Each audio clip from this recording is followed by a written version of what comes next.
Guys, sa mga nag-comment doon, sabi na kalokohan lang daw gumagamit ng palakol sa pagbiyak ng niyog. Pakita ko sa iyo. Ito. Oh, palakol yung gamit. Itong video na to ay kuha ito nung nasa bakasyon ako. Nasa Liti ako.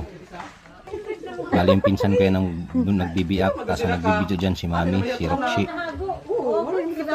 Ang asawa ko nagbibideo dyan. Tapos nagkuprayan sila doon. Tingnan nyo. Oh, anong tawag dyan? Katangahan ba ang tawag dyan, guys? Diba yun ang sinabi niyo sa mga comment? Katangahan lang gumamit ng palakol pagbiyak ng niyog. Yan, binibiyak nila yan. Tapos pagkatapos biyak, lulugitin nila, kukuhaon nila yung laman. Tapos at yung pinagbiakan ng bagulo, kaya yan yung ginagawa nilang sungo o panggatong para panluto ng kupra. Tawag yun, tapa. Yan po yun. Naniwala na kayo? Yung sabihin kasing katangahan. Yan tayo eh.